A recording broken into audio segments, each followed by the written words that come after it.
안녕하십니까. 행복한 동행 함께 하늘을 날다 토크쇼 진행을 맡은 배윤호입니다. 자, 따분한 일상을 벗어나서 특별한 추억을 만들기 위해서 여행을 하기도 하죠. 하지만 누군가의 여행은 집 밖을 나서는 순간 차가운 현실과 마주치기도 합니다. 오늘은 장애인들이 여행할 때 느꼈던 어려움과 불편을 최소화하고 선물 같은 그런 하루를 선사하기 위해서 울산시가 주최하고 울산시 자원봉사센터가 주관한 사회공헌 협약기업 공동 프로그램 행복한 동행 함께 하늘을 날다에 도움을 주신 자문위원들을 모시고 그날의 생생한 이야기를 좀 나눠보도록 하겠습니다. 안녕하십니까? 안녕하세요. 네, 반갑습니다. 일단 본인 소개를 좀 부탁드려야 될 텐데 제 옆에 계신 분부터 좀 소개해 주시겠습니까? 네, 저는 울산시 장애인 정책 특별보좌관을 맡고 있고 현재 지적 발달 장애인 60명과 함께 살고 있는 울산 참사랑의 집 원장 김병수입니다. 저는 울산광역시 시각장애인 복지관 사회복지사로 일하고 있는 이병희라고 합니다. 예. 그리고 네, 저는 장애인 건의옹호기관에서 근무하고 있는 주우민이라고 합니다. 예, 반갑습니다. 좀 어렵게 모셨는데 이분들의 이제 공통적인 특징은 이번 공동 프로그램을 거의 뭐 주관하신 분들이 아닌가 하는 생각이 듭니다. 그래서 이런 그 행사를 기획하게 된 뭐 계기도 있을 것 같고요. 여러 가지 장애인에 대한 장애인의 이동권에 대한 그런 얘기도 좀 함께 나눠봤으면 좋겠는데 어떻습니까? 장애인분들이 겪는 이동권에 대한 애로사항이 평상시 이렇게 활동하시면서 좀 많이 느껴지시나요? 장애 이동권은 사실 비장애인이 갖는 그 이동의 제약보다는 훨씬 알려진 바대로 많습니다. 그래서 뭐 구별해 보자면 휠체어를 타시거나 또 워커나 목발을 사용하는 그런 포장구에 의존하시면서 보행을 하시는 분들은 뭐 택시나 버스, 뭐 대중교통에 있어서 아무래도 보장구와 함께 접근하기 어려워서 접근 자체에 어려움이 있고, 그 다음에 또 장애 유형에 따라서 지적 장애인이라든지 정신과 관련되어 있는 장애분들은 혼자서 또 대중교통을 탑승하기에 어려운 점 때문에 꼭 보호자나 또 활동 보조인을 동반해야 하는 그런 어려운 점들이 있습니다. 예. 이동이라고 하는 것은 어떤 출발지에서 목적지까지 도달하는 그 과정을 보통 이동이라고 하는데 보통 이제 장애인 당사자분들 같은 경우는 사실 집 밖으로 나가는 순간부터 사실 목적지에 안전하게 도착하는 그 전체적 과정을 사실 세밀하게 생각해야 되거든요. 이동권이라 하면 그런 것들을 다 챙겨봐야 하는 부분인데 보통 사람들은 단순한 장애인의 이동이라 하면 그냥 주위에 있는 뭐 편의시설이 잘 되어 있다 혹은 뭐 음성 안내가 잘 되어 있다 이 정도로만 생각을 하는데 전체적인 출발과 도착을 잘 살펴봐야 되고 또 하나 추가로 말씀드리자면 단순하게 물리적인 환경을 좀 많이 생각을 해요. 뭐 편의시설이나 아니면은 뭐 그런 것들을 많이 하는데 사실은 사회적 환경, 즉 우리 장애인들이 밖에 나갔을 때 어떤 시선으로 또 어떻게 대처해야 되는가에 대한 생각들도 사실은 장애인들이 집 밖으로 나가기 꺼려하는 이유 중에 또 큰 이유가 아닐까 생각을 합니다. 그런 부분도 이동권에 들어간다는 말씀이시군요. 예, 들어간다고 봐야죠. 들어가야죠. 네.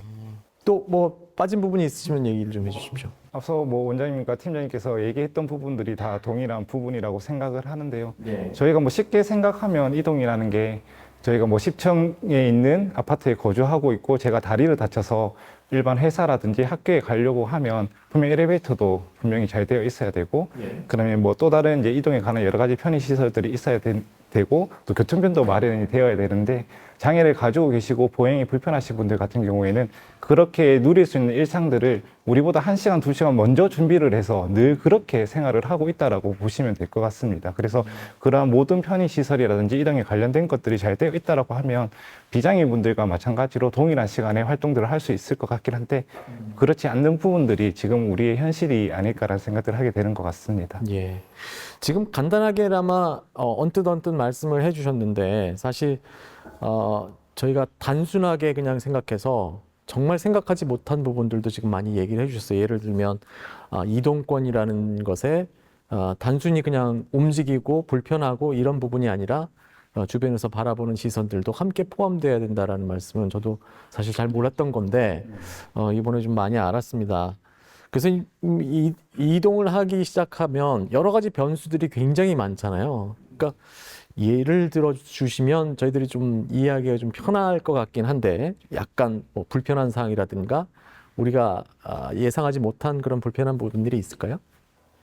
뭐 아주 간단하게 말씀드리면 일단 집 밖에 나가게 되면 보통 이동을 하게 되면 뭐 보행 혹은 뭐 걸어서 간다든지 아니면 교통수단을 이용을 많이 하는데 뭐 단순하게 보행수단 같은 우리 그냥 길을 걷는 걸 생각하더라도 뭐 시각장애인 같은 경우에는 뭐 점자 블럭이 있어야 되는데 점자 블럭이 없는 곳이 더 많을 것이고 당연히 그리고 또한 휠체어 타시는 분들이 편하게 다닐 수 있는 경사로 자체도 많이 안 되어 있는 거 또 기본적으로 말씀드릴 수가 있겠고요.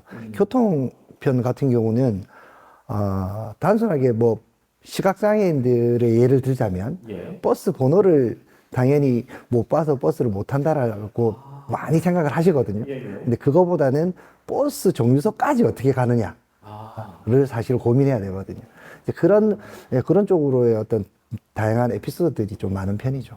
정류소까지 가는 게 힘들다고 말씀하셨는데 주로 어떤 점이 힘든가요? 그러니까 정류소가 어디 있는지를 모르는 거죠. 예를 들면 정류소까지 점자 블록이 다 돼 있으면 갈 수 있다든가 뭐 이런 게 돼 있을 텐데 그런 것보다는 내 주위에 내가 타는 버스 정류소는 어디 있는가 혹은 내가 도착하고자 하는 목적지 주변에 내리는 버스 정류소는 어디 위치에 내리는가 그 위치를 정확하게 알아야지만 사실 시각장애인 같은 경우는 머릿속에 동선이 이렇게 기억되어야지만 움직이거든요.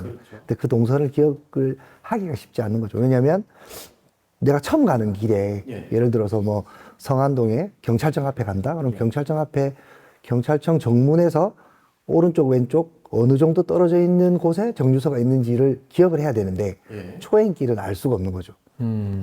그럼 어떻게 아세요? 그러니까 예를 들어서 지금 어느 지점으로 가야 된다라고 하면 거기에 가는 정류소를 찾아야 되지 않습니까? 그러면 어떤 방식으로 찾으시나요? 아주 많은 방법을 통해서 찾아야 되겠죠. 예를 들어서 뭐 인터넷 검색을 한다든지 혹은 주위 사람들한테 물어보는 게 제일 빠를 것이고 그런 다양한 방법들이 있습니다. 정류소의 위치를 정확하게 알려주는 서비스가 필요해요. 그렇죠. 예. 정류소에서 목적지까지 가는 방법을 알려주는 게 필요하겠죠. 그런 것도 필요하고 뭐. 보좌관님은 이런 부분 들으시면 또 할 일이 생기셨다 이렇게 생각이 수 그렇습니다. 있을 것 같아요. 지금 우리 시에서는 그 장애인 이동 편의를 위해서 부름이라고 장애인 특별 운송 서비스를 지금 운영하고 있습니다. 그렇지만 아마 그 비장애인들이 이동을 하기 위해서 이용하는 대중교통보다는 훨씬 불편합니다. 뭐 예약 시스템이라든지 또 대기도 많고 꾸준히 정책을 늘렸습니다만은 장애인 당사자가 피부에 와닿을 만큼 편리하지 않다는 건 알고 있고 또 정책은 더 강화하고 있습니다. 그런데 시각장애인들이 정류소 위치를 정류소까지 접근 자체가 어렵다. 버스가 오는 것에 관한 번호를 안내해 주기 이전에 정류소 위치를 알려주는 시스템 같은 것들은 필요한 경우에는 좀 정책적으로 개선이 좀 되어야 될 것만 같습니다. 그리고 다른 말씀 좀 드리면 지체장애인 같은 경우에는 저도 주변에 그 휠체어 타시는 분들 선배 동료들 많이 계시는데 회의를 하거나 뭐 어디 식당 같은 데 약속 잡으면 그렇게 한다 하더라고요. 어느 식당이 맛이 있고 어디에 갈래가 아니라 남구에 휠체어가 들어갈 수 있는 집이 몇 집이고 북구에서 만나기로 하면 북구의 식당 중에는 휠체어가 되는 집이 손꼽히니까 그 중에 하나 정해야 되니까 그 휠체어 타시는 분들한테는 맛집도 그냥 접근이 돼야 맛집이지 갈 수가 없는 것 같은 그런 이동의 제약은 있는 걸로 알고 있습니다. 제가 들은 바를 좀 여쭤봐도 될까요? 지금 점자 블록이 없는 데도 있지만 있는데도 제대로 안 돼 있는 데도 있다라고 들었는데 맞습니까? 정확한 규정을 지키는 곳을 찾아보기가 쉽지 않은 게 사실. 그 정도예요? 네. 근데 그게 점자 블록이 제대로 돼 있지 않으면 좀 위험할 수도 있다고 들었는데 맞나요? 위험하죠. 일단 기본적으로 뭐 규격과 위치 그리고 간격 그리고 재질 뭐 이런 다양한 세분화된 규정들이 있는데 사실 건설사 쪽에서 이렇게 보통 그 점자 블록을 이게 설치를 하고 이럴 때 사실은 세세한 규정까지는 잘 못 지키시는 경우가 많고 그리고 또 그 기본적인 우리가 얘기하는 뭐 장애인 이동권 관련된 법들과 아니면 도로교통법의 법규들이 또 상충되는 부분들이 많거든요. 뭐 예를 들어서 뭐 점자 블록이 깔려 있다가 주위에 이렇게 예를 들어서 뭐 그 입구가 있는 뭐 업체가 있으면 점자 블록을 깔지 못한다라는 이런 규정들이 만약에 상충이 되면 걸어가다가 이제 점자 블록이 끊기는 거죠. 내가 가야 될 길이 끊기는 그런 경우가 생기는 거죠. 그럼 굉장히 위험하기도 하고, 그리고 점자 블록 주위에 어떤 위험한 물건들이라든지 아니면 다칠 수 있는 그런 것들이 설치되어 있는 조형물 같은 것들, 이런 것들 때문에 되게 위험한 경우가 많죠. 이번에는 이제 뭐 저희가 여행을 갔다 온 다음에 함께 이제 동행한 그 여행에 대한 얘기를 하고 있었는데, 요번에 그 장애인 10명 가운데 8명은 1년에 단 한 번도 여행을 뭐 하지 못한다, 뭐 이런 조사도 있더라고요. 그래서 장애인을 위한 그런 여행 상품도 좀 부족한 게 아닌가 하는 생각이 드는데, 주민 관장님부터 말씀해 주시겠습니까? 어떻게 보십니까? 우선 뭐 장애라는 이유 때문에 외출이나 여행을 하기에는 상당히 좀 많은 부분들을 확인하고 준비해야 되는 과정들이 있다 보니까 비장애인 분들보다는 조금 마음 먹었다고 해서 쉽게 할 수 있는 부분들은 아니라고 생각을 하고요. 그래서 이번 여행이 오히려 좀 더 의미가 있었다라고 생각을 합니다. 근데 여행들을 하면서 계속 뭐 이동권에 대한 이야기들은 저희가 하고 있지만, 한편으로는 좀 발달장애인 분들에 대한 부분들도 좀 함께 고민을 해야겠다고 생각이 들었었거든요. 이번에 발달장애인 분들도 함께 가시면서 저희가 뭐 의사소통이라는 부분에 있어서 뭐 메뉴를 고르거나 뭐 체험을 하기 위해서 안내판이라든지 이런 것들이 전부 다 테스트와 문자로 되어 있거나 언어적인 의사소통들만 하다 보니까 발달장애인 분들은 그것을 잘 이해하지 못하고 선택을 하는데 조금 어려운 부분들이 있는 것 같습니다. 그래서 관광지라든지 특히 뭐 체험이라든지 식당 같은 경우에는 뭐 대체 보완 의사소통이라고 해서 그림이라든지 조금 상징화할 수 있는 부분들로 조금 누구나 쉽게 접할 수 있는 부분들이 있다라고 하면 오히려 여행을 하는데 조금 더 즐겁게 체험이라든지 활동들을 할 수 있지 않을까라는 생각들을 하게 되는 것 같습니다.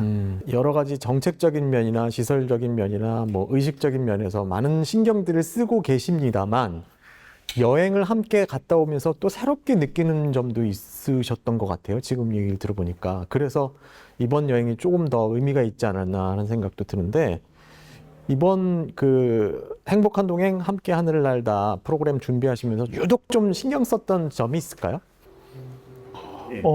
제가 먼저 말씀드리면, 저는 이번에 그 함께 했던 기업들 이야기를 먼저 드리면, 21개 기업이 공동으로 그 펀드레이징을 한 거거든요. 그 21개 기업이 같이 후원을 해서 장애인 여행을 지원하자고 하는 그런 기업들의 협업도 괜찮았고, 특히 앞서 장애인 이동권에서도 대화를 나눴습니다만, 여행 자체가 어려운 분들에게 기업들이 여행의 기회를 한번 제공해 주자고 마음을 같이 내면서, 또 특히나 그 여행의 동반자를 후원한 기업의 임직원으로 자원봉사자를 채운 게 저는 굉장히 의미가 있었다고 생각합니다. 그래서 준비하는 과정에서 여행 가셔서 그 여행을 즐기고 행복해야 할 우리 장애인 당사자들의 모습을 제일 일주안점으로 뒀다면, 그 다음에는 여행은 또 어디에 가느냐도 중요하지만 누구랑 여행을 가느냐가 굉장히 중요하잖아요.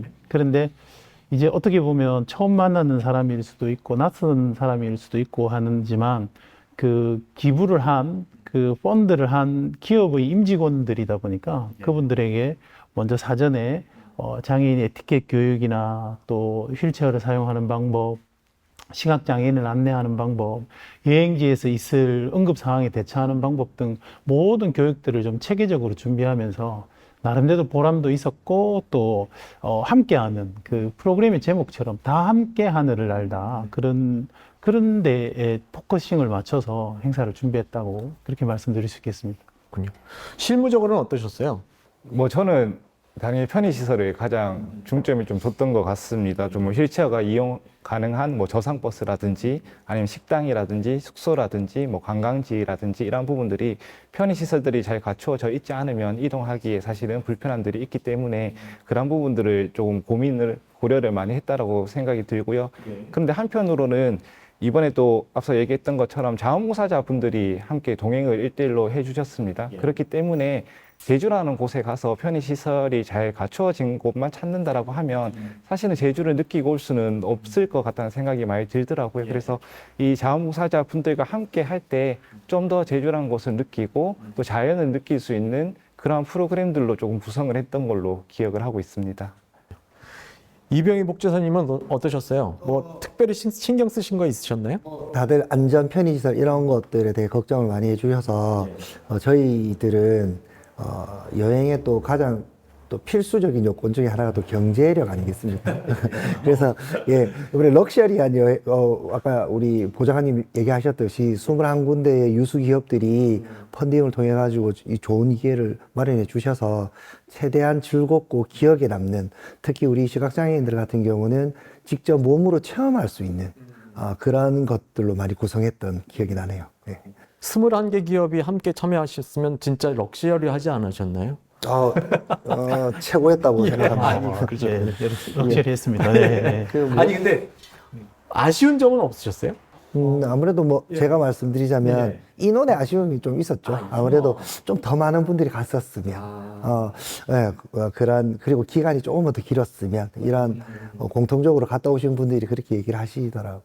어떠셨습니까? 인원은 이 정도로 할 수밖에 없었던 이유가 있나요? 그렇죠. 뭐 비행기를 탑승해야 되는 또 그 비행의 한계점, 또 참여하는 그 장애인분들을 많이 모시고 싶었지만 1대1 매칭으로 하게 되면 또 자원봉사자도 또 1대1로 되기 때문에 전체적인 경비 부담도 좀 있고 해서 어쨌거나 그 장애 유형 중에 여행 접근이 가장 어려운 분들 우선적으로 선발했거든요. 그래서 몸이 불편한 지체장애인, 휠체어 탑승하시는 분들 좀 우선 배려했고, 그 다음에 안내자가 없으면 도저히 여행할 수 없는 시각장애인들, 그리고 또 누군가가 동반하지 않으면 혼자서 집 밖을 나가기 어려운 지적발달장애인, 이렇게 세 그룹으로 나누어서 앞서 우리 이병희 사회복지사가 말씀했습니다마는 장애 유형별로 여행 코스도 좀 다르게 했었거든요.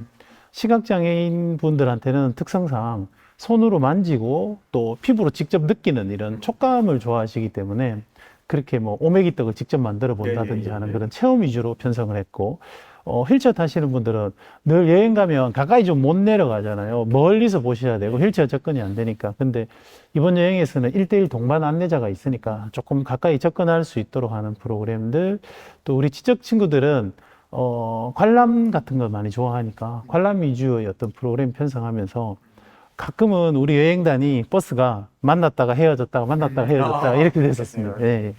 주민 관장님은 어떠셨어요?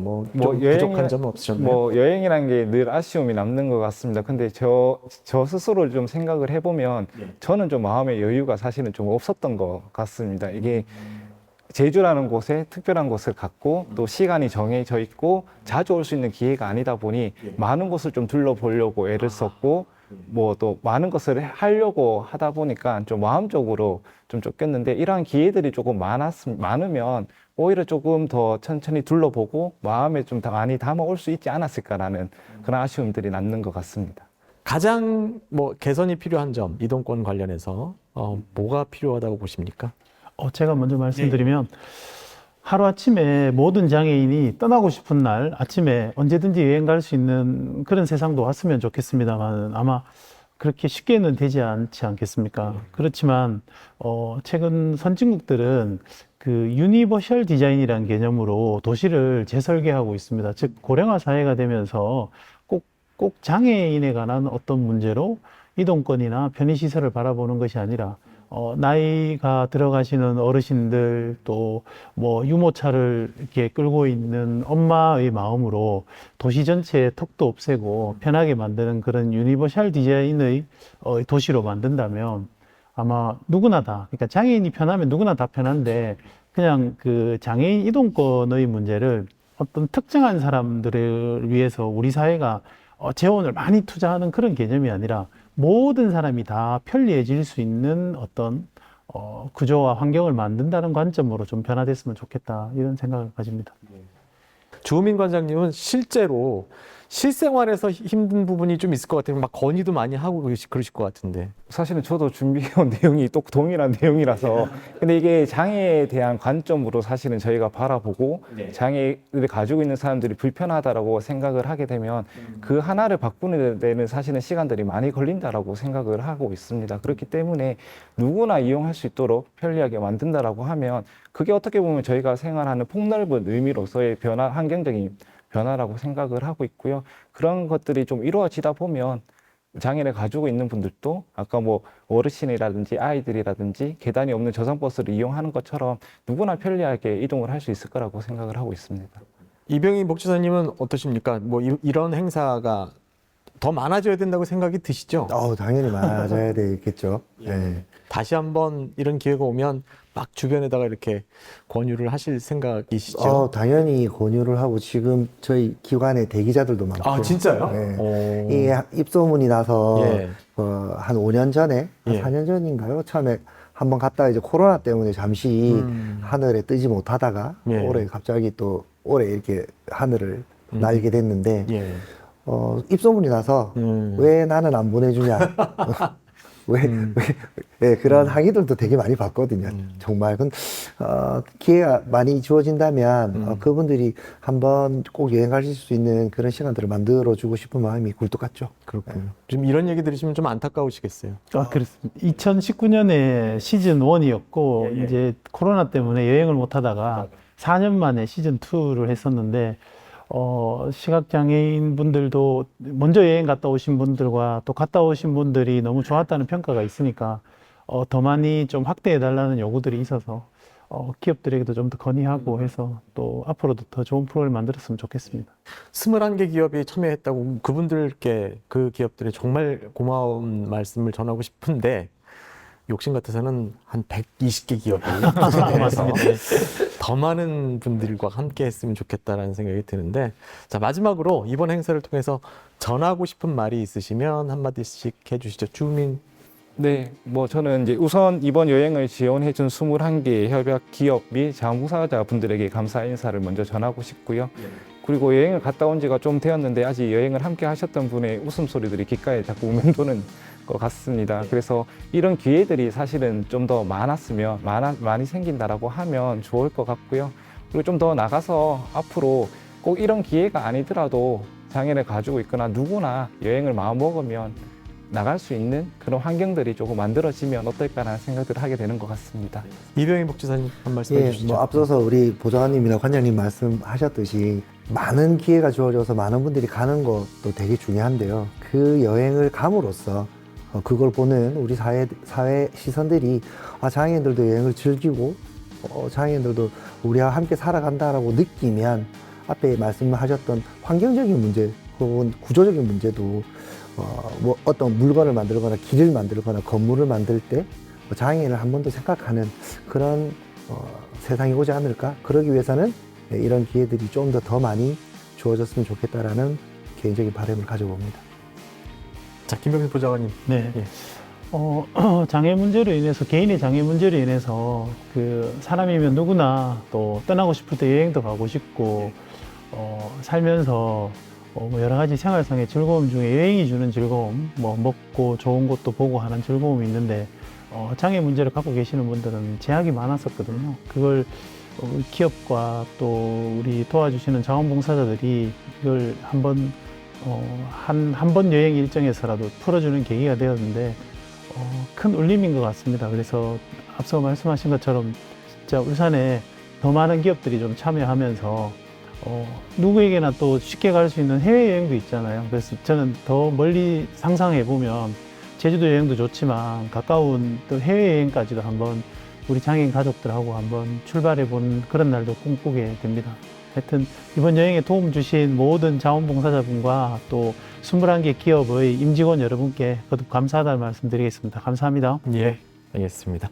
자, 이동 약자들과 살기 좋은 그런 사회를 만들기 위해서 또 누구나 여행을 편하게 할 수 있도록 하기 위해서는 여러 가지 일들을 해야겠습니다만 가장 먼저 해야 될 일은 바로 마음의 장벽을 허무는 일이 아닌가 하는 생각을 해봅니다.